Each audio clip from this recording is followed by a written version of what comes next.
What's changed 1 month after the Parkland shooting? A month ago, a former student roamed the halls of Marjory Stoneman Douglas High, opening fire on terrified students and teachers at the Florida school.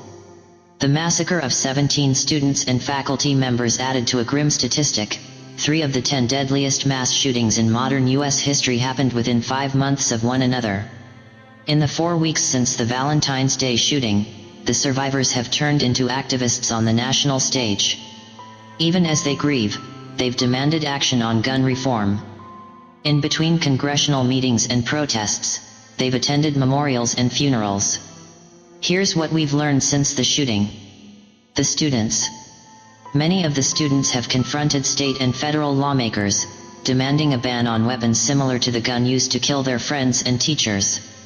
Students across the country plan to continue the fight for gun reform Wednesday by walking out of class for 17 minutes, one for each person killed in Parkland, starting at 10 a.m. local time. Some schools are allowing students to walk out and are providing additional security to ensure safety, while others have forbidden participation. From there, the students will turn their attention to March 24th, when gun control activists nationwide will participate in the March for Our Lives in Washington. The event was created by Stoneman Douglas students.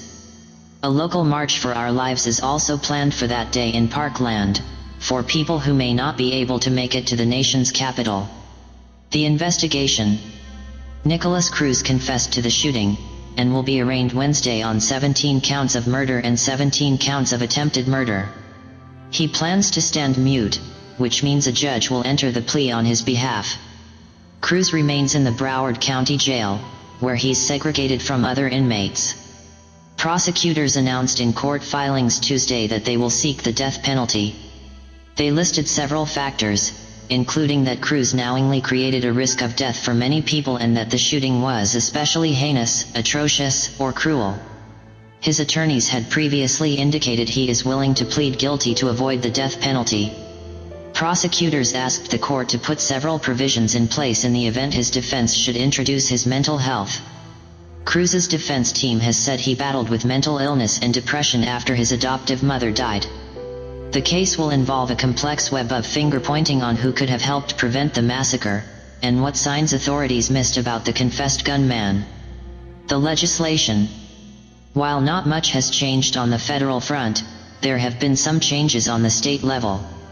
Florida Governor Rick Scott signed Senate Bill 7026 into law last week, the first gun control legislation in the state after the massacre. The law, known as the Marjory Stoneman Douglas High School Public Safety Act, tightens gun control in several ways, and also allows some teachers to be armed. The National Rifle Association did not especially like a provision of the law that raises the minimum age to purchase a firearm from 18 to 21. It immediately filed a federal lawsuit against Florida, saying the age mandate violates the 2nd and 14th Amendments to the Constitution. A controversial part of the new Florida law allows for the arming of some teachers if the local school district and local sheriff's department agree. A few days after that bill passed, the White House proposed providing some school personnel with rigorous firearms training, and backed a bill to improve criminal background checks on gun buyers. It backpedaled on the idea of increasing the minimum age to buy certain firearms, a policy President Donald Trump had said he would support.